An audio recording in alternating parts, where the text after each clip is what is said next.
So last time we had an introduction to thermodynamics. Hopefully it motivated you to study this class. What is the class all about? In a single sentence. Burning stuff to turn stuff or lift stuff. It's about energy, its many forms, and the transformation of energy between forms. And a lot of engineering is devoted to that. We take things out of the ground and we burn them to make our lives better, to power stuff, provide air conditioning, to move materials, move equipment. So that's the study of thermodynamics. So that was introduction. Let's talk now, move into chapter 2, talking about energy and the first law of thermodynamics. Okay. We're going to talk about a good review of a lot of topics that you have mastered before you get into this class. But it's a deep review about mechanical energy and potential energy and kinetic energy, etc. Talk about work. Everybody has been exposed to work. Everybody here has done integral FDX calculations. There's no way to get through technical physics without it. And then we talk about electric power, mechanical power, and then we'll start to get a little further maybe away from what you've already been exposed to, where we actually calculate the boundary work of a gas that expands or is compressed in a piston cylinder apparatus. All right, but then we have some more, but let's just jump into it. Energy. I encourage you, when you're even acquainted with even if you are very familiar with the term, test yourself by asking yourself, can I define this word? What does this word mean? And one of the things I do is go look in a dictionary or encyclopedia. Here is online. Just Google it, just type in define, and you get a pretty good definition of smorgasbord. Down in the area of physics, this source says that energy is the property of matter and radiation. You leave out radiation, just think about matter. Some object could have energy, but it doesn't have to have mass to have energy. Radiation is massless, but it still has energy. But property of matter, that is, manifest as a capacity to perform work, such as causing motion or the interaction of molecules. This is a definition of energy. It's pretty good. There's other definitions of energy. It gets to the essence of it.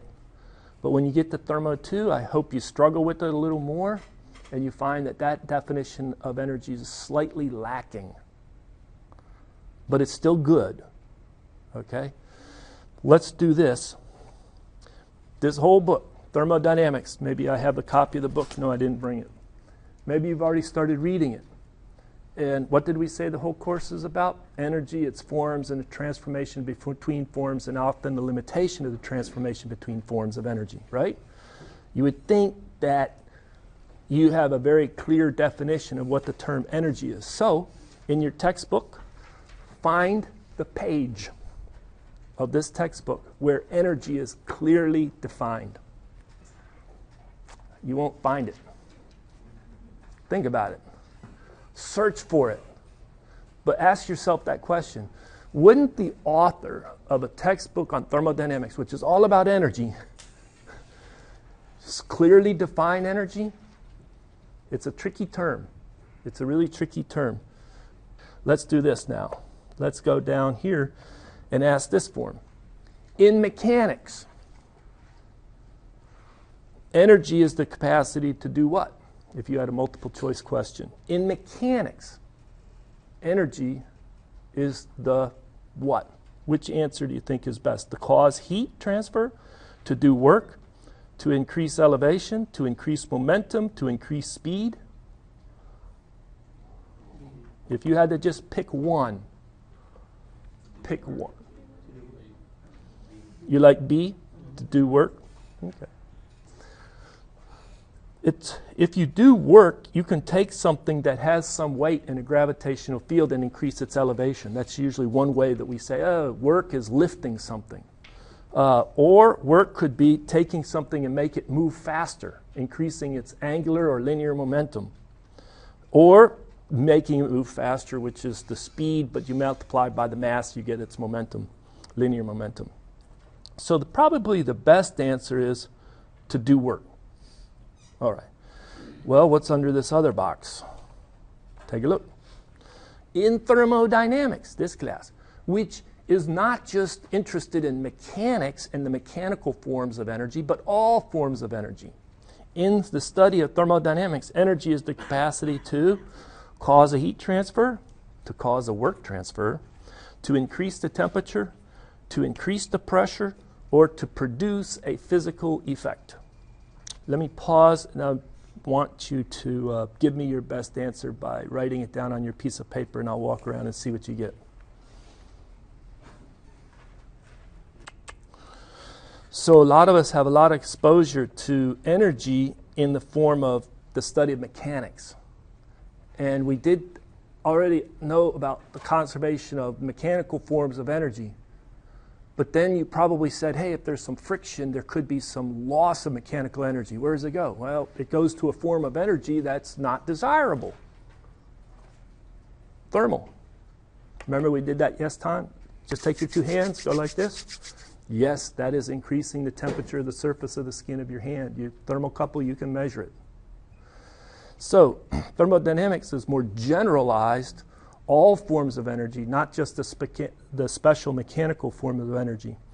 And the best answer is probably the most vague answer. It's to produce an effect. Believe me, I've struggled with this one too. So all I can say is, yes, when you have the energy, you can think of something hot, or you could think of something moving fast, or think of something at high elevation, and those are able to do things, let's say, to have an effect on something else. If something's hot, maybe it could cause a heat transfer to something's cold.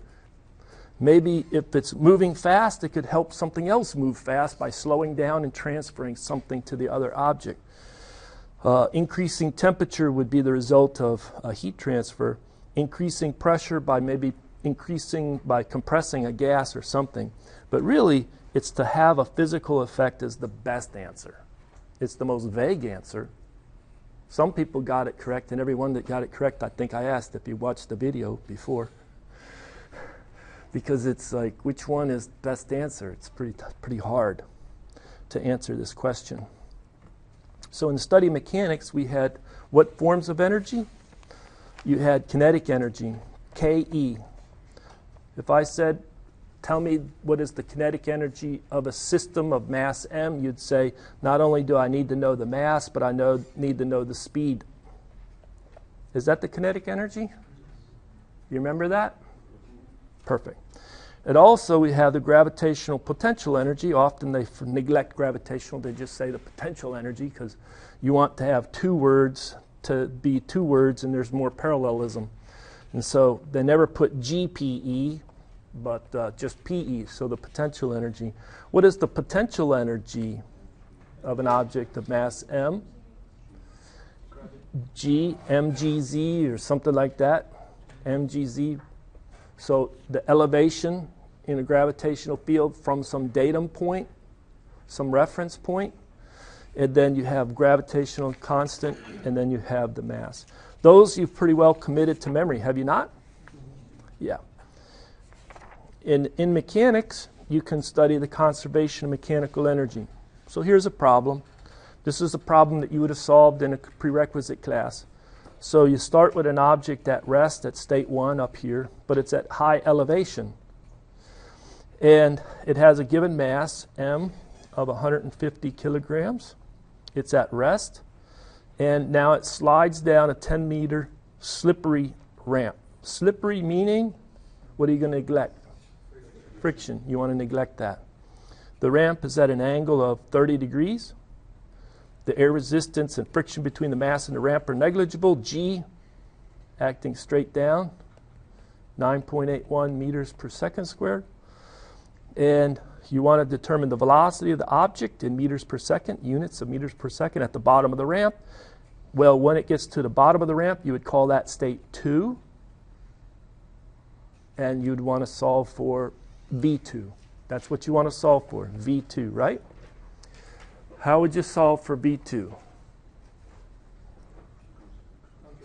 conservation of energy. It's stated right up here, mechanical energy. So we only have two forms of energy that you've really been introduced to and used a lot. You would say the kinetic energy initial plus the potential energy initial is equal to, if none is lost, the kinetic energy final plus the potential energy final.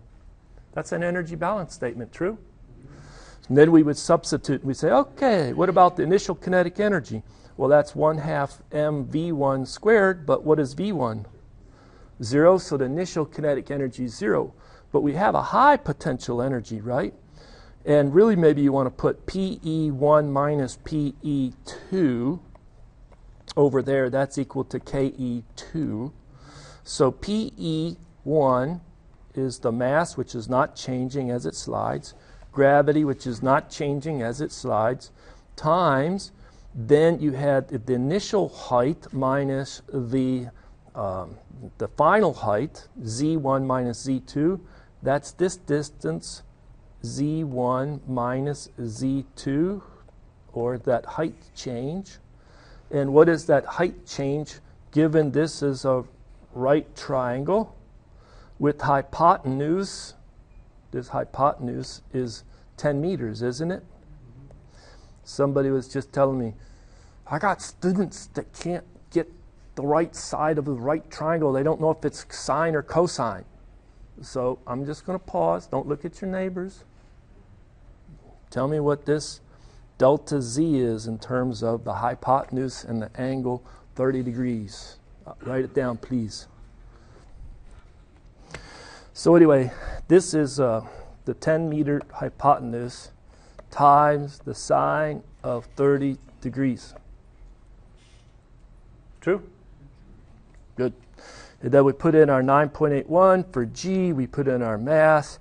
But you know what? If you look over here for the kinetic energy, we would have 1/2 mass V2 squared. Does the mass cancel? This always throws students for a loop. They'll be struggling with the problem. And they'll say, that professor gave me 150 kilograms, but it dropped out. I never actually had to use it.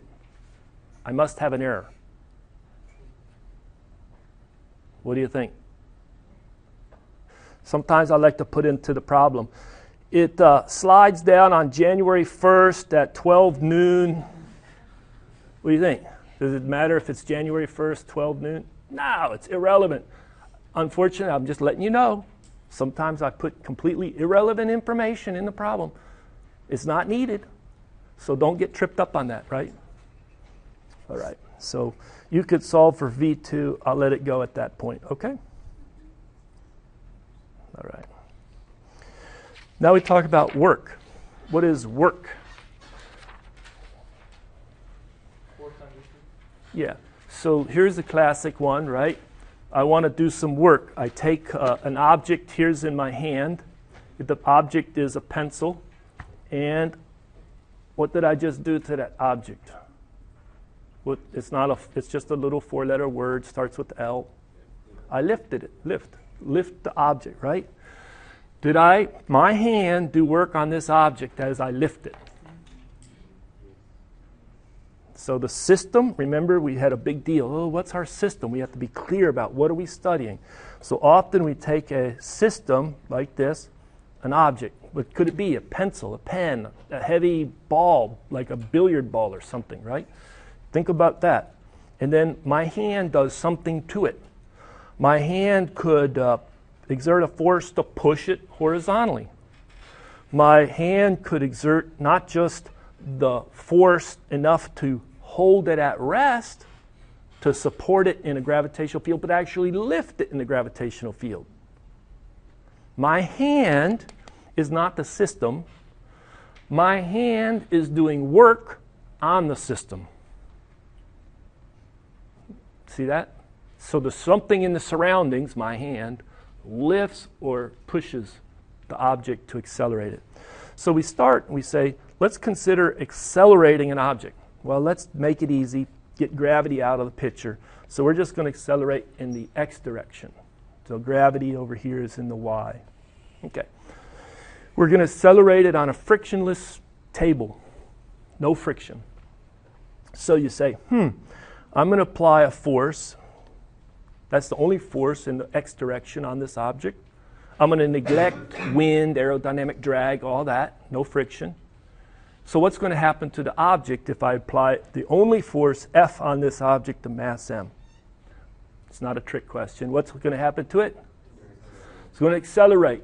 It's going to accelerate in the direction that I'm applying the force. What is the equation of motion to describe the dynamic behavior that you anticipate where you say it's going to accelerate? What's the equation? You know, I was just talking to another faculty member. He says, I love dynamics because everything comes from one equation. Guess what the equation is? F equals ma. Or we put dv dt. Is that true? Is acceleration equal to dv dt?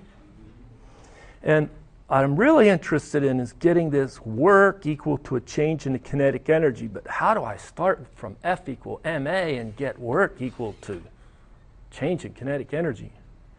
Well, unless you've done it once or twice, it's pretty hard to do. You can think about this mass changing its position x, true? And then you can think about plotting maybe x as a function of time, and maybe it starts and goes like this, or goes like this, or goes like that. You know, x is a function of time. Can you conceptually think about x as a function of time? And you could also think about the speed as a function of time. And for constant acceleration or constant force, you would expect constant acceleration. What would that look like, just as a review in dynamics? What would v as a function of time look like? Would it be something like this? Something like this? Something like this? All of them. No. We're going to apply a constant force on a constant mass m. Okay, do this one. Acceleration is a function of time. Maybe I should have not even gone that fast. F equal to m dv dt. These are forms of the same exact equation. I'm going to get to another form of the same exact equation, which makes our problem easier to solve. Okay, so either talk about acceleration in the x, velocity in the x, or position x. Tell me, what is a as a function of time for this problem? I have a constant force applied to an object of mass m. This? Okay. Now that we got acceleration, we're going to start this object at some initial speed. Let's say it starts at v1. So that's where it starts at time 0. Does it go up? Does it go flat? Does it go down? What's the velocity doing? Going to go up. Is it going to go up linear? Linear? Very good. Now they're going to do this. We could start it at x1, but let's just start it at x1. Well, fine. Put x1 right there. What does the position do? Parabolic up. Quadratic? True? Up? Perfect. Great. But these are all a is a function of t, b is a function of t, x is a function of t. Just to let you know that you could also put v as a function of x. What? Tell me, what is the velocity when x is equal to x naught or x1? Let's say that's the initial location, state 1 here, state 1. And then tell me when it gets over here at x equal to x2, what is the velocity at state 2? It's one way to look at this problem, to describe this problem. So if I could think about putting v as a function of x, what would I do to this term from calculus? I recall that chain rule. That's exactly what I'm looking for. Who said that? Give them a bonus point. Thumbs up. You did very good. If I had little stickies, I'd go around on your kindergarten. Little star. Little, atta boy, you did great. How many people thinking chain rule? How many people can remember chain rule? Good. How can you apply it in this case? Instead of having v and getting it as a function of t so I can differentiate it as a function of t, I want v as a function of x so I can differentiate it.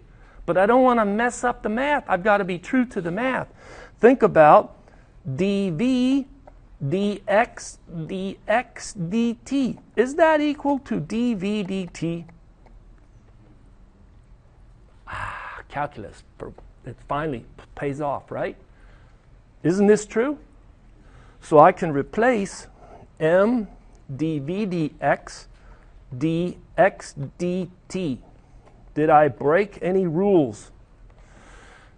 It's now what I do is I do this. What do I look at this term right here?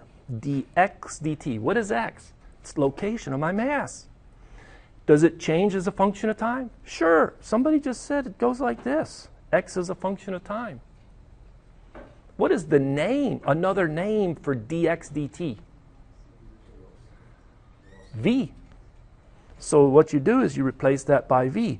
So you'll have mv dv dx is equal to f. You mean you're getting to this equation? You're exactly right. We're getting to that equation. You did this in physics, believe it or not. Yes? I'm just wondering, why is dv dt the same as that chain link? Can you explain again? I didn't hear the question. Why is dv dt the same as that chain link? Can you explain again? Well, you're looking, you can have v as a function of t, or you can have v as a function of x. And we already know x is a function of t. So it's like v is a function of x, which is a function of t. And so if I wanted to get the derivative of v with respect to t, it's absolutely true. I would say if I could express v as a function of x and take the derivative of v with respect to x, and then multiply it by the derivative of x with respect to t, that will give me what I want, dv dt. It's calculus, chain rule. And I'm not a mathematician. That's the best I can do. Thank you. One way I look at it is like these two cancel, and I'm left with what I started with. But conceptually, I have to think, can I express v as a function of x? Sure. Can I express x as a function of t? Sure, that's nothing but v. So now, what does this look like? Back to mathematics. We used calculus, chain rule. We go back to mathematics. What does this equation right here look like? An ODE. You let somebody else beat you. ODE. You did your part. Ordinary differential equation. When you see an ordinary differential equation, you think of initial conditions. I need one initial condition for a first order ODE. Is this a first order ODE? Sure. Maybe the appropriate initial condition would be v at time 0 is equal to, here, v at time 0 is, or location 0 since I have it as a function of x, is equal to v1. Or to be consistent with up here, maybe v at x equal to x1, the initial location of the object. I need to know its velocity, the initial velocity of the object. Now that I have an initial condition and a nice ODE, what do you want to do? Somebody that you're off the shelf, right? You're off the shelf. Somebody new, what do you want to do? Separate and integrate. You took a whole class called Engineering Analysis 1. What did you do the whole class? Solve ODEs. The easiest way to solve it is separate and integrate. So if I separate this equation, what does it look like? Well, I'm going to have f, well, let me try it down here. F dx equal to mv dv. Did I separate okay? What's the next step? Integrate. Why do I put the m outside the integral? Because mass is constant, it's not changing. I'm changing its position. And if I integrate v dv, what do I get? This is exactly right. I'm running out of room, so I'll just write it like this. You'll have 1/2 mv squared evaluated at the lower limit and the upper limit. The lower limit where I start, it starts at v1. The upper limit where I'm done with the analysis, I'm pushing it for a certain time or over a certain length, V2, these two limits have to match the lower limit. I start at x1 and I push to x2. Those two limits have to match. All right, so what happens is you get the final velocity minus 1/2 mv1 squared. And then, I hate to do it, I ran out of room, I had to scoot down a little bit. You have the integral of f dx is equal to the final kinetic energy minus the initial kinetic energy. The people that did this the first, they said, we see this, you know what? Let's give it a name. We're going to call it the kinetic energy. What is it equal to? 1/2 mv squared. It's just by definition. That's the kinetic energy of an object moving at speed with mass m moving at speed v. And so now we can start to read this equation. You say, if I push on it over a distance x and I sum it all up, or I compute that integral, then that results in a change in the kinetic energy of the object. So let's do this. If f is constant from x1 to x2, what is the value of this left-hand side, that integral? If f is constant, x1 to x2, visually it's the area under the curve. Visually it's the area under the curve, right? Let's say the force started at another case. Sorry about that. Here. Let's do another case. Let's say the force as a function of position, x1 to x2, it's 0 till I hit, and then at x1, I do like this, and then it stops like that. What is the integral of f dx from x1 to x2? Because that's from x1 to x2. What is it for this problem? 1/2 base height. That's the area under the curve, the triangle. So you would say this is the base, that's the height. The integral is 1/2 base height. Good. And if you had a more complicated one, you could do it. But then they give this a name. What is this name? It's work. It's the work. What do you mean work? The work done from state 1 to state 2 results in a change in the kinetic energy. So we did work where you accelerate an object, true? In the horizontal. You could also do work to accelerate an object in the vertical, like a rocket taking off. But it's also going to have, at the same time you're accelerating in the vertical, a change in the elevation. So it won't be this simple of change in kinetic energy. It'll also have the change in potential energy. How can we derive that equation?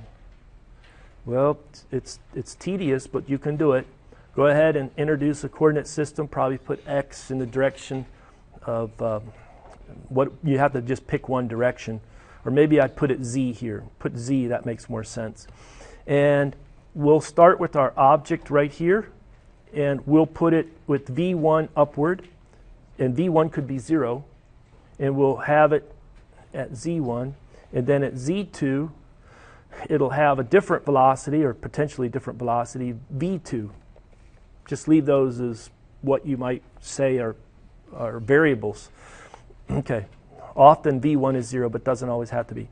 What do we have always acting on an object of mass m? The weight. What is its weight? mg, in the direction downward. True? Okay.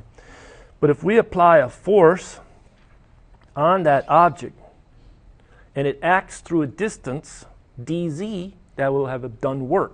So what we're going to find is this work term is going to be the integral of f dz. But even before we do that, do this, okay? Put no external work term in there. Put that equal to 0. If you have no external work term in there, what is w? 0.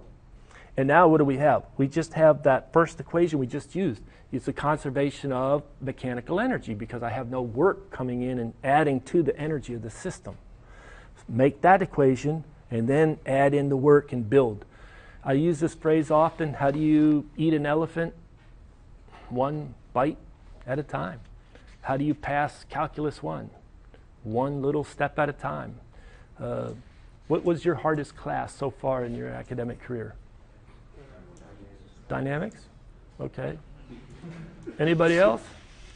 Who else? Who had a hard class other than dynamics? Which one? Which one? Physics 2 was kicked me, yeah. Economics? Probably the hardest one for me, even on topping Physics 2, was Cal 1. Because I just didn't get it. And looking back at it, I don't think the instructor was gifted at explaining anything. So it made it very difficult. But I also had a very difficult Physics 2 instructor too, who didn't care. I mean, he was whatever. So anyway, go slowly though, and try to get baby steps through the system. All you have to do is the same thing. Is you have to convert, and you have the F equal to MA. You get the M, you get the D, V, dx times V. And then the force, the only force is a downward acting mg, that's the weight of the system. All right? Notice right away what happens. It's going to cancel out, but you can leave them in because you know each of these terms, it's like 1/2 mv2 squared minus 1/2 mv1 squared plus, that's equal to 0, plus the g mg z2 minus z1. That's the equation where we're going to reestablish. True?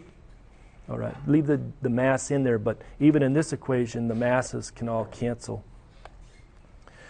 All right. So if we separate, we put the dx over here.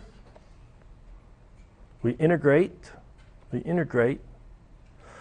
We're going to go from lower limit. Let's talk about, did I say dx? I wanted to put dz.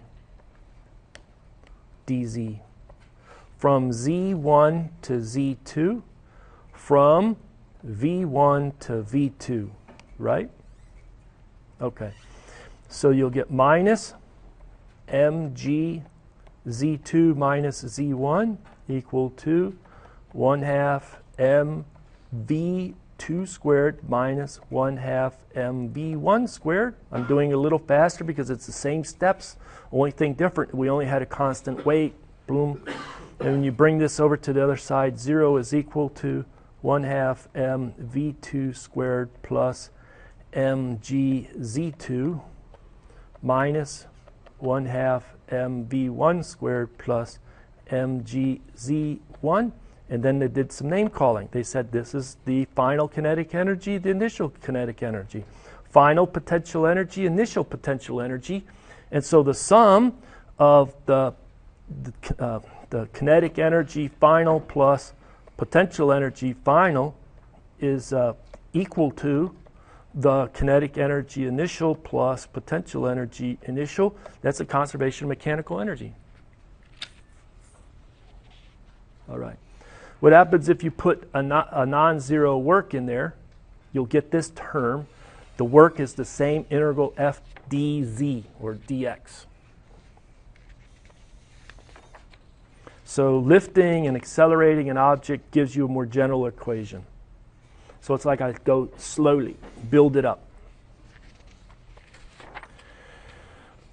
Well, we don't just lift things or accelerate in the x direction. You can also push a fluid through an object through a viscous fluid.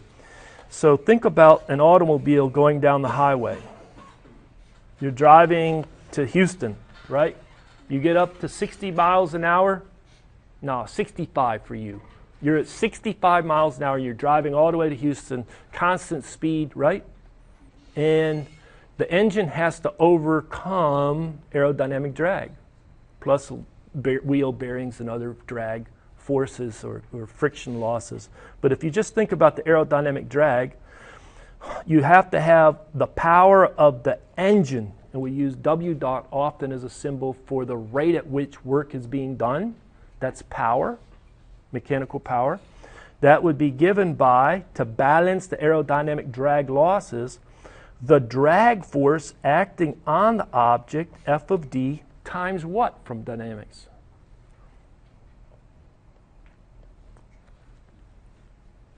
Isn't it the drag force times the speed of the vehicle? Isn't that the power? Yeah. Yeah. Let me see. How about this?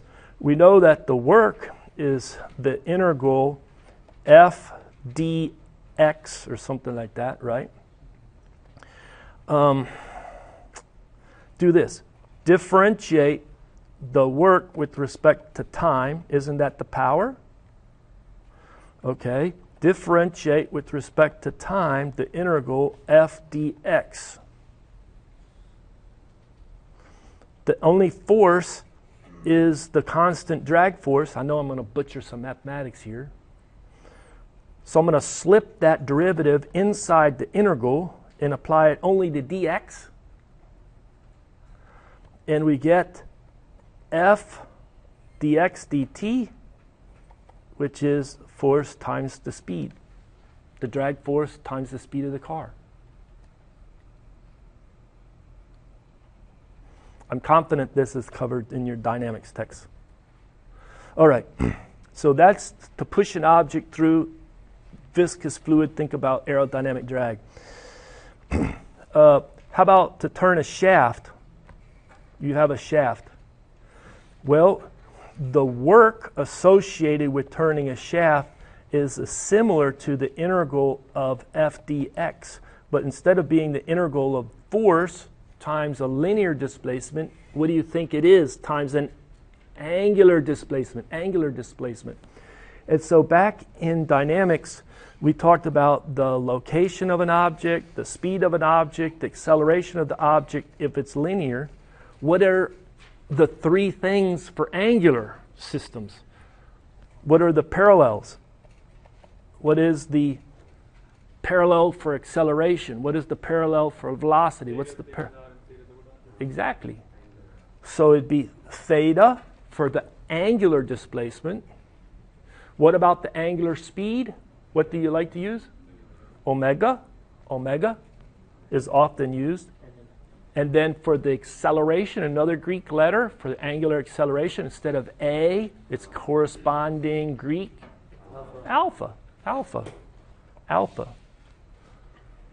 And instead of F equal ma for a linear system, you have the sum of the taus, or m's, if you like, moments of forces, the torques on a system, equal to I alpha. Put an alpha there. See, this is the F equal ma for rotational systems, isn't it? Yes? So, again, instead of linear force, you have torque. Instead of mass, you have I. Oh, what was I? Mass, moment of inertia. Exactly. Mass, moment of inertia. And then A, linear acceleration. Alpha, angular acceleration. Okay. So the work to turn a shaft will be not just the integral of f dx. It'll be the integral of the what corresponds to F? Torque. What corresponds to a change of location? D theta.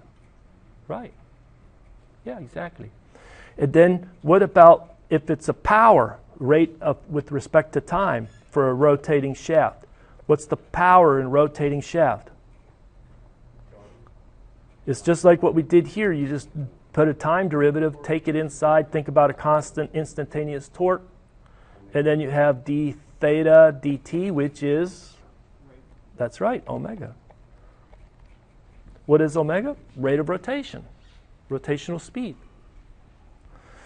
Okay, so we are able to do it both for a shaft, turning a shaft, as well as rotating a shaft, and the power to push it through is constant. What about electric? So we have electrical system. it's more common to think about the power for electrical system. If I have a, let's see, what do they have here? This is a battery plus and minus. Put minus. Minus, good. And we're flowing something through that battery. Here, let's do it this way. Put the plus and the minus, and so it's flowing out the plus. That's more traditional, right? And so this is my battery. Okay. What is the power that the battery's contributing electrically out of the battery? He's exactly right. It's W dot electric. That's what I asked for. I got to give it some symbol for it. It's the power that the battery is providing electrically out of the system is the product of the voltage difference between the posts of the battery. Maybe this is 12 volt positive, and this would be ground. So it's a delta V of 12 volts across it, but that's the delta V across the battery. Times, what did you say? The current. The current. How many people remember that one? Good. How many people want to write that on their equation sheet needed for the first exam? Right? I remind you, approved materials for exams. Maybe I should put that up over here on the doc cam.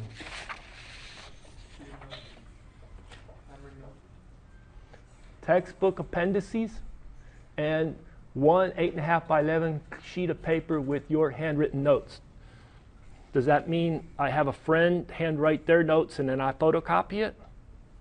No. It's only your handwritten notes. What happens if I like to photocopy, cut, and paste out of the textbook? No, your handwritten notes, right? Can I use both sides of the sheet of paper? Yes, you can. Yes, you can. Can I put anything on there? Can I put my friend's phone number? Well, you can't call them, but you can put all sorts of stuff on there if you want. I mean, if I guess what a problem is going to be on the exam, can I, put it on there? Go for it. It's your note sheet. What happens if I don't put something on there and I need it during the exam? Please, put it on there, right? All right. So this is good. Everybody got that for electric power and a battery? Does it work also for a motor? Sure. It's the power supplied to the motor. And so the voltage will go down across the motor, that the current in the direction that the current flows through a motor because it's being supplied to the motor. All right. How about for a resistor? Just an dumb old resistor, right? Sure. And if the current's going this way, the voltage here will be high, lower there.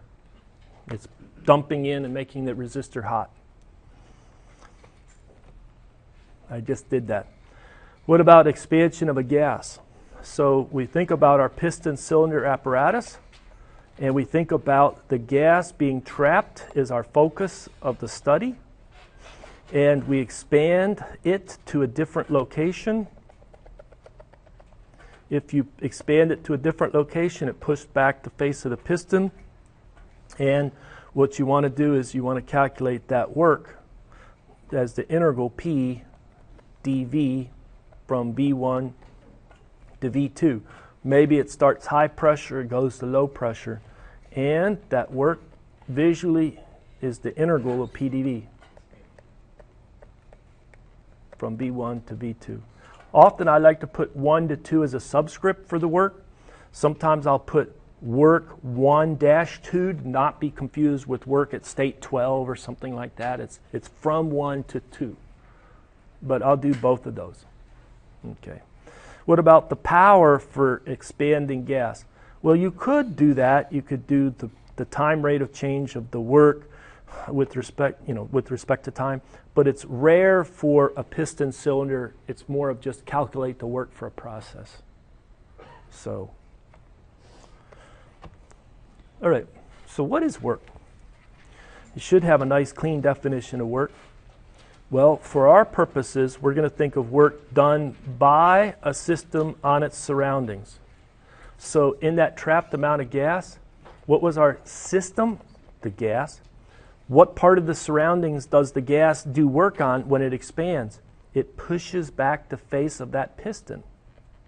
I don't know how to say it any better. I'm not as clever as that. It's just pushing back the face of the piston. Okay? So, when you have work, if you look in some thermodynamic textbooks, they'll talk about work as an organized energy transfer which could be equivalent to the sole effect of raising a weight in a gravitational field. It's pretty abstract, but if you look, you could find more abstract definitions of work. But it's an organized energy transfer. Think of integral PdV, integral FdX. We made a big deal about properties, didn't we? Is temperature a property? Is pressure a property?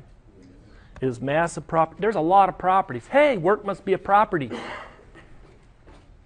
We got to pause for a minute. Work was an interaction between the system and the surroundings. What's a property? Something that doesn't depend on the surroundings? It doesn't depend on the surroundings, exactly. And so the work is just a description of the current state, not the work, sorry. The property is the description of the current state of the system. So students will get this messed up, but if you just think about it, it's like, no, work is not a property. It's an interaction with the surroundings. So when we have temperature, we use T, and we could talk about a small change in temperature. What would be the notation for a small change in temperature? Something like that. We could talk about the pressure, small change in the pressure. We could talk about the mass and the small amount of mass, and maybe we sum up over all the masses by integrating over all the little dm's. Same with volume and a small volume change or amount. But we never do that for work because work isn't a property. We talk about work and we talk about a small amount of transfer of energy between the system and the surroundings. And so this symbol is different than this symbol, and it's consistent throughout the engineering literature, thermodynamic literature, and I'm happy to say that they've adopted this Greek delta lowercase to indicate a small or infinitesimal amount of something that's not a property.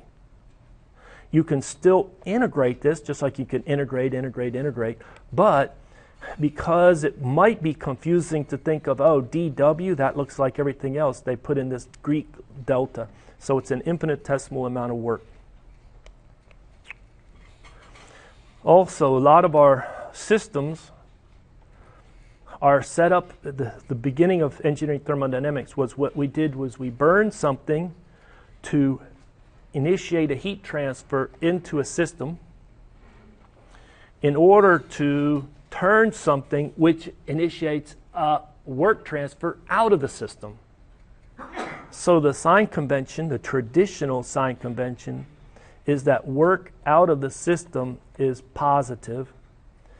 So if I say, here's my system, the traditional sign convention, the work during the process 1 to 2 is 15 kilojoules. That's how much energy was transferred out. What happens if I said the work 1 to 2 is negative 20 kilojoules?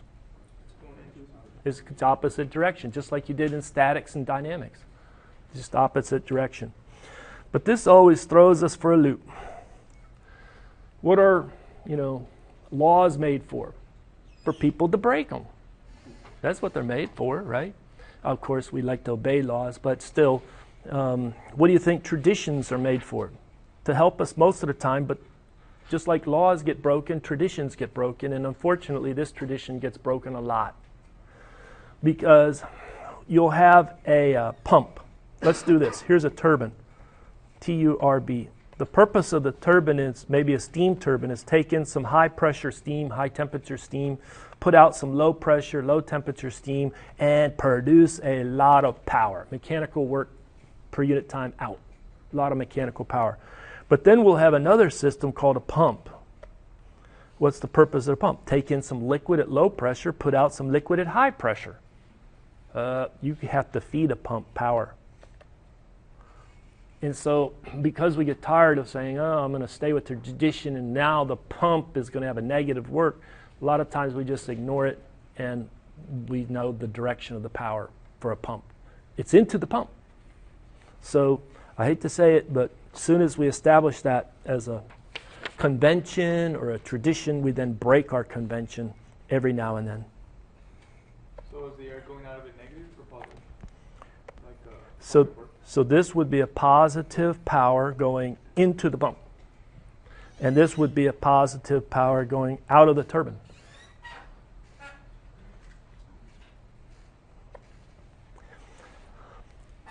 We already talked about this expansion and compression. Did I encourage you to try and put these things on a PV diagram? And then visually, if I'm doing an expansion of gas, think about it moving from V1 to V2, and the pressure is positive, pushing on the face of the piston. Maybe the pressure goes down as I expand the gas, but it's still positive, pushing on the face of the piston, right? It's pretty hard for a gas to pull on the face of the piston. It's only going to push. It's absolute pressure we're talking about. Okay. So this work is visually the area under the curve, isn't it? And which direction is the piston moving? This direction. Well, let's turn it around and start the piston here and end the piston there. And if I do it, I still have a PV diagram, right? But I'm starting here and ending there. I could even have the same curve, but what's different in the compression versus the expansion? It's that direction. And this is one of those things which will throw you for a loop, because in calculus, when somebody said, let's teach you how to do the integral, you did the integral f dx, true? You show me in your calculus book where they went from x1 to x2 to calculate this integral, where x2 was less than x1. It's like forbidden. They always integrated along the x, starting at a lower value of x and ending at a higher value of x, didn't they? And so it's like, oh, the expansion of a gas, the area under a curve, I know how to do that. But then we turn it around and we say, now we're compressing the gas. Instead of going this way in integration, which way are you going? The opposite way. So for the compression, it's like the initial is greater than the final. So it's the same integral f dx, but it'll have a sign difference than the opposite. So this work will be negative, and this work will be positive. Same area under the curve, but the sign is opposite.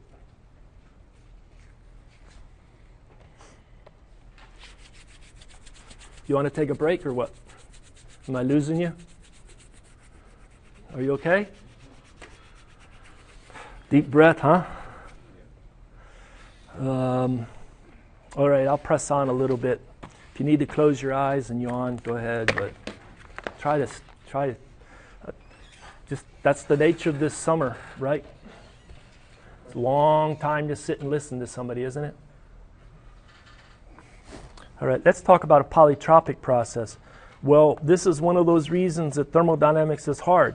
Poly who? Poly what?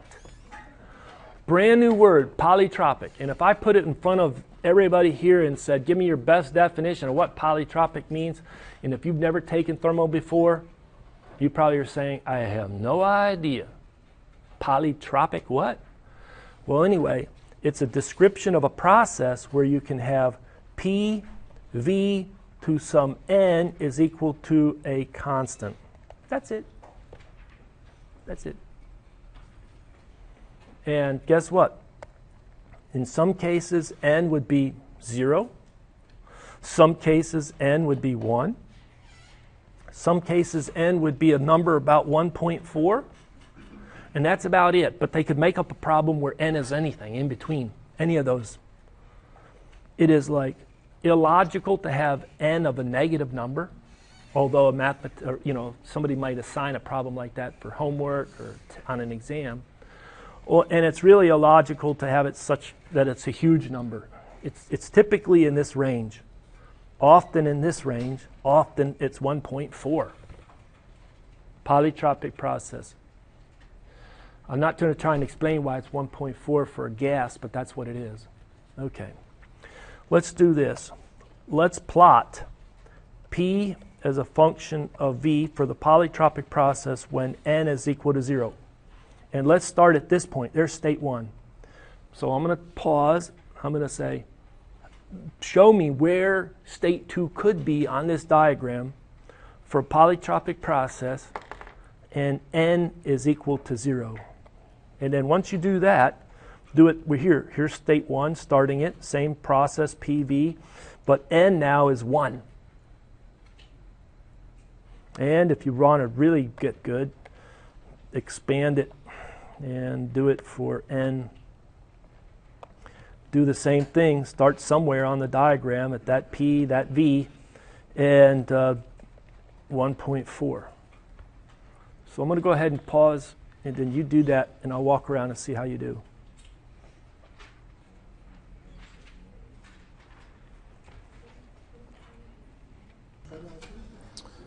All right, so what I did was I encouraged everybody to start at the same V1, P1, the state. So this is P1, V1, P1, V1. And I know that polytropic process can be for expansion as well as compression, but go ahead and try and draw it for an expansion process. Well, what's characteristic of an expansion process? What does V do? What does the volume do during an expansion process? If it's expansion, then let's do this. Let's put V2 right here. And let's put V2 right there. This is the V-axis, the V-axis. The V2 right there, and this is the V-axis, right? So isn't that all of them? Somewhere along this line is going to be state 2. It could be up here. It could be right there. It could be down there. Here's state 2 on this diagram. Here, here, here. I don't know. I have to figure it out. I have to work it out. But if it's going to be expansion, V2 is greater than V1. Now, let's say somebody says, I really like to work compression. Fine. Put V2 over here. It's somewhere state 2 is over there. But don't worry about it. It's just going to be backwards of the other one. Okay, so let's talk about expansion. If we put in n equal to 0, is that of saying that P times V to the 0 is always equal to a constant for a polytropic process? All right. What is from mathematics 2 to the power 0, 3 to the power 0, 18 to the power 0? All of it, regardless of what V is? That's the big mathematical. I have to make that observation, deduction, right? So guess what? This always is, regardless of V. Can you plot that curve now? You're going to end with state 2 somewhere along here, right? What does the curve look like? Just a straight line. No curvature to the curve. How's that? It's a straight line, isn't it? All right, let's say somebody, I don't do expansion, I do compression. Guess what? Just take it this way. If n is equal to 0, it's P is always a constant for that case of a polytropic process. All right, with that hint, I'd like to see more people get the next two cases correct. Okay? So I'm going to pause, walk around. All right, so how do I know if the final state 2 is either at point A, point B, or point C, where I try to show B is the same pressure as point 1, state 1, or a higher pressure for P2, or a lower pressure for P2, for the case where it's polytropic with an exponent equal to 1? How do I determine that? We know that the equation is that P V to the power 1, so we can just leave that power off, is always equal to a constant. At the beginning of the process, in the middle of the process, at the end of the process. So I say, you mean that constant, I could determine that constant by saying P1 times V1 is equal to my constant? That's right.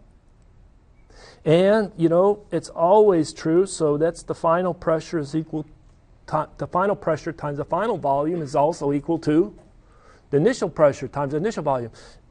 Aren't I just using this equation? So the P2 is equal to the P1 times V1 divided by V2. Here's V2. It's larger than V1.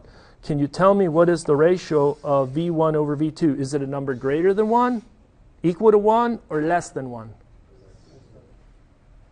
Less than 1. So it's got to be like that. Somebody says, yeah, I figured that out, so it's going to be there, straight line. Is it a straight line? No. You try and work to get P is equal to some slope V plus some intercept. Y is equal to mx plus b, but here we got, instead of y, we have p. Instead of x, we have v. M is the slope, b is the y-intercept. Everybody understand that? Right? Is that equation a straight line? No, it's not a straight line. What is it then? Analytically, what is it? Let's do this. Make some room right here.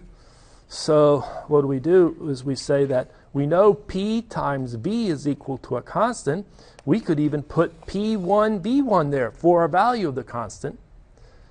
And so the pressure at any future volume, or just say, not emphasizing that it's a function of volume, is equal to the constant P1, V1 divided by V. Does that look like mv plus b or not? It's not a straight line. You could either leave this c or put a value in it, but it's c over v. That's the form of our equation. I'm going to pause, walk around. You tell me the name of that equation. Don't shout it out. You know what I mean? Describe it mathematically. You passed a lot of math classes. You've seen this equation before. It has a name. Just trying to recall the name. All right, let's do this to help jog some memory. Let's say I wanted you to plot the function y is equal to mx plus b. You would say, hey, there's b, the y-intercept, there's the slope m, and away we go, it's a straight line. True? Yeah, you can do that a lot. Somebody says, no, plot y is equal to y naught e to the minus at. Or this is x, so let's put x there, minus ax. Could you plot that? Oh, we'll start y at y naught, we'll exponential. True? All right. Somebody says, plot y is equal to c over x. What's it look like? Yeah. What does it do to this axis when x gets very, very large? What does it do? It's asymptotic toward the axis, converging to the axis. What does it do for very small x? Very, very, very small x. I'm getting closer and closer to the y-axis. What's it do? It goes off to infinity. So somehow it does some like that. Let's say I change the value of c. What does it do to the curve? I double c. I triple c. I make it 10 times larger. I make c much larger. What does it do? It just pushes it either out or in. If I have a larger value of c, I'll still have asymptote to the axes for very large x and very low x, close to 0. But which way will c push it?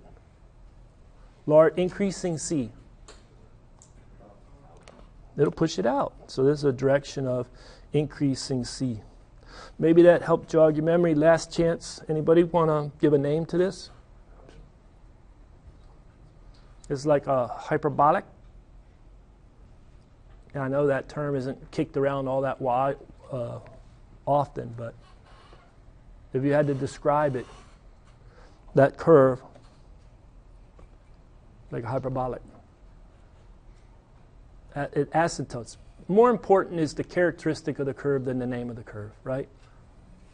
I think Feynman or somebody else who's world-renowned, who's probably gone and deceased, I think he's dead, in a book described one time about he was corrected because he didn't know the name of something, but he knew all the characteristics of it. And what would you rather know, the name or the characteristics? The characteristics. How it behaves, what it does, what its purpose, this and that. So know the characteristics, and if you get the name correct, great. But now we go to the 1.4, so it has even a stronger coefficient, doesn't it? And do you think that the pressure is equal to P1, V1 divided by V to the 1.4? Sure. And it'll even fall more rapidly. I've encouraged a couple of you to go ahead and put all three on the same plot.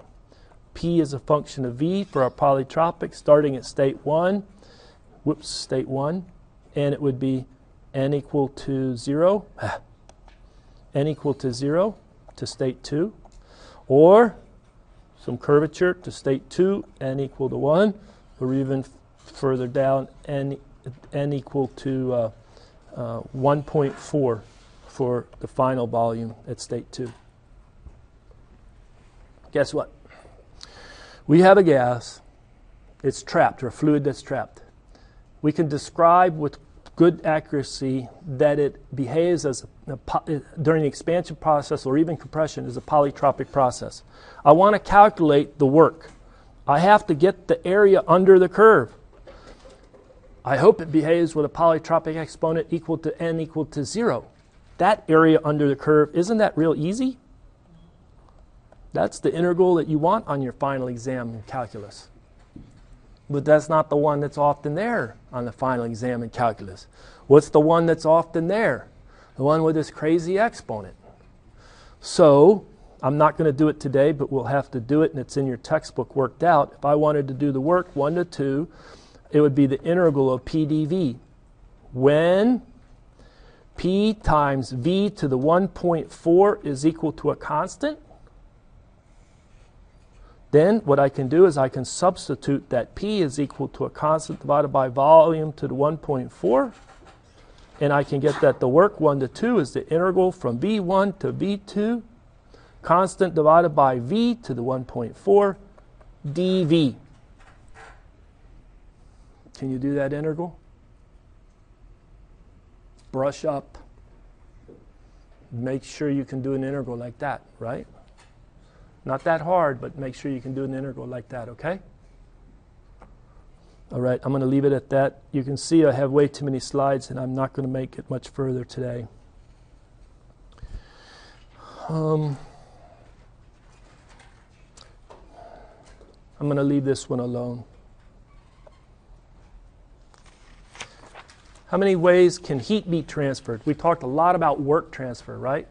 Integral f dx, integral p dv. What about heat transfer? Well, we use the symbol Q for the amount of heat transfer, and it can be transferred by conduction, convection, or thermal radiation. There's a whole class in the curriculum, ME3393. I'm teaching it next semester. It's called heat transfer. The whole class is just conduction, convection, radiation, transient, steady state, two-dimensional, three-dimensional, cylindrical, spherical, with heat generation, without heat generation, fins, all kinds of problems, phase change, etc. Boiling, condensation, heat exchangers. But the simple building blocks are just conduction, convection, and radiation. For conduction, think about a slab, S-L-A-B, slab of material. Put the temperature plotted on the y-axis, put the T1 high, put T2 low. If the heat is going to flow in a direction from hot to cold through the slab. The slab has a thickness L and is made up of a thermal conductivity. That's the property of interest for the material. In this textbook, they would put Q dot, the rate at which heat is transferred, is equal to the constant of proportionality, the thermal conductivity, times the area, the projected or the perpendicular area, perpendicular to the flow of heat, times the temperature difference divided by the thickness of the slab. This property, if you have a great insulating material, K is low. If you have a metal, K is high. If you want to promote heat transfer, often use aluminum, brass, copper, has high K. Convection. Just a simple, quick introduction. We have a solid, and then flowing over that solid is a fluid. And so we move heat. Often we think of the solid being hot. So I know it's show temperature now on the horizontal axis, and this is hot, high, and the fluid's low, and you have a temperature profile like this, where far into the fluid it's just uniform temperature, but as you get close to the solid surface, it gets closer and closer to the solid surface temperature. So it's Ts and T infinity, and you have a heat transfer, and the rate of heat transfer, Q dot, is an H, an A, Ts minus T infinity. What's H? It's a convection coefficient. Often we spend a lot of time in heat transfer class characterizing the flow, turbulent, laminar, gases, liquids, what's the Prandtl number, get a correlation, get the convection coefficient, a lot of work. It's a lot easier just to look up the thermal conductivity of material for conduction. What material is it? Doesn't matter much, just get the thermal conductivity. Thermal radiation, you don't need a material for energy to be transported from one location to the next. The sun is proof of that. Where do we get a lot of energy on the surface of the earth? From the sun. What's primarily between here and the sun that the energy flows through? A pretty good vacuum. Pretty good vacuum. So it doesn't have to travel through a solid, a fluid, nothing. It's electromagnetic, it's waves, it's photons. And so the best way to introduce the equations for that, think of a roof of a building, and that roof of a building at night, no sun beating down on it, is at some temperature. And it sees effective sky temperature up here. It can be very cold night. The sky cloudless makes it even colder, the effective sky temperature. And the rate of heat transfer from the warm roof, let's say T1, to the sky temperature, call that T2, the cold sky, will be the emissivity of the surface, 1, the area of surface, 1, the Stefan-Boltzmann constant, which is just a constant, times the temperature of the roof to the 4th power minus the temperature of the sky to the 4th power. This is an incredible equation. Why? You show me too many in engineering where something is to the 4th power, literally to the 4th power. So as things get hot, they really radiate a lot of photons, a lot of heat transfer. And that's why the sun, with effective temperature of like almost 6,000 Kelvin for the surface temperature of the sun, throws out a lot of photons all over. And the little Earth just gets a little bit of them. But intense surface temperatures throw out a lot of radiation. This is a constant, and this is the emissivity. Emissivity, you could think of how black is it? Is it absorbing and emitting photons very well? It's a black surface. If it's silvery, like the firemen, they want to wear a silver suit, that has a low emissivity. And in engineering, a lot of times we condition and treat surfaces to have the emissivity we want. Oh, we want a low emissivity. Okay, great. You can achieve that. Oh, we want a high emissivity. Great, you can achieve that too. So that's the emissivity. Well, there you go. There's an introduction to heat transfer. I see you someday, maybe, if I'm teaching it when you need to take it. I have a little time. This will be pretty, I hope, entertaining. For a while in engineering and science, really just science before there was really engineering as we know it today, people struggled with how to describe what they observed in the world. And they had the good notions of work and mechanical energy. They didn't have good notions of heat and temperature and that. And they came up with the caloric theory. Have you heard of any word that's still in today's language that's similar to caloric? The calorie. And that's how we measure the energy content of foods that we ingest. We typically measure them in calories, and that's a holdover from the caloric theory. This was very strongly put out by a lot of proponents. It was the state of the art. People agreed into it. But an American-born English physicist, Benjamin Thompson, who was later called Count Rumford, who lived in these years, he fled the United States in the Revolutionary War and didn't return. But he did some experiments over in Prussia, I think, in the near 1800. And what he found was when they're boring out a cannon, they cast a cannon, then they bore it out. He was in charge of boring out cannons for a while. The horses would turn some device and it would bore it out. And what came out, he noticed, was hot. Shavings are hot when you're boring out the cannon. And that didn't agree with the caloric theory. And he tested it by putting a dull bit in there, which means you're not going to bore it out a lot, but you sure are going to heat it up. That's a lot of friction with a dull bit. And then he demonstrated he could boil as much water as he thought possible. He could do that day and night. Just keep the horses going, switch them out, and keep boiling water. And that threw out the caloric theory because caloric was conserved. And once you transferred it, it was emptied. But he published his work. It was very interesting. Normally I would spend a little more time talking about it using some archaic terms like igneous fluid. Some caloric is some igneous fluid, like deep in the bowels of the earth, that volcanic, magma, and that's what it's coming from. But there's some connection between motion and things getting hot.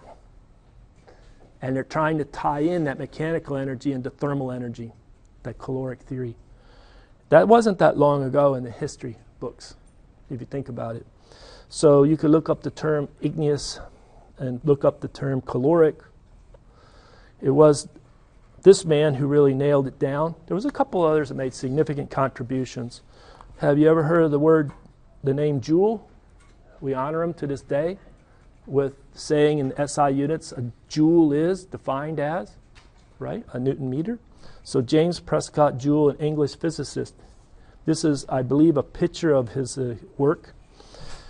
He had a canister. He then put a paddle wheel in it. That's why in thermodynamics you'd be like, paddle wheels. What are you talking about, a paddle wheel? Well, it goes back to the origins. And so you don't see paddle wheels in a lot of other engineering textbooks.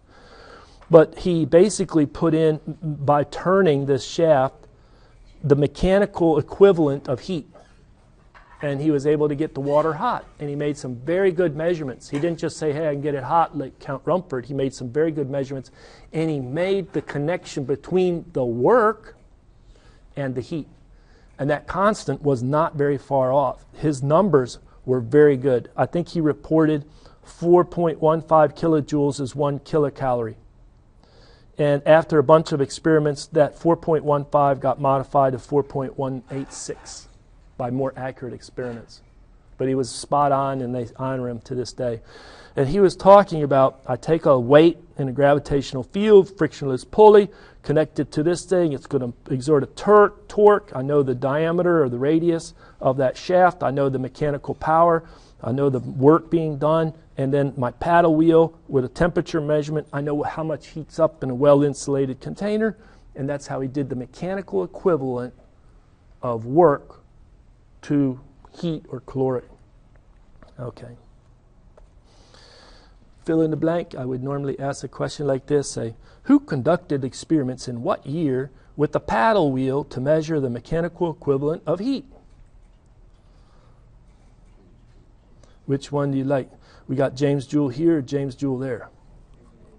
Really close to 1800. It's really close to 1800. Okay? This is basically the Industrial Revolution kicking in. People are actually able to think about burning and turning. Well, we finally get to statements of the first law of thermodynamics. It's an energy balance. Here it is. It basically says, I can change the energy of a closed system by either a heat transfer in, sometimes I emphasize by putting IN as a subscript to Q, or a work out. So you could have the total final energy of the system, the difference between the total final energy and the initial total energy, E2 minus E1, equal to Q 1 to 2 in minus the work 1 to 2 out. Why do we have a minus sign on it? Because work out of the system is traditionally positive. How can you have a total energy change? Well, you could change the internal energy, hot, cold, related to the temperature. You could change the potential energy, or the kinetic energy first is typical, and then the potential energy. These two are mechanical forms. This one is not mechanical. It's kind of a combination. It's the thermal. It's related to, for liquids and solids, the specific heat change in temperature. But for two-phase, it's also a function of pressure. But primarily, this is temperature. This one's speed, velocity, and this one's elevation. And how can it be changed? Well, by a heat transfer in or work transfer out. So energy is something that's conserved. What are the forms of energy this equation has? Kinetic, potential, and internal. What are the mechanisms by which it's transferred? By work and by heat. What did I say? The potential energy is typically what? Velocity. No, potential. Elevation. So mg z2 minus z1. All right. So thank you very much for your attention. I know it's a long lecture. We're covering a lot of material. I'll finish chapter 2. Yeah, I'll finish chapter 2.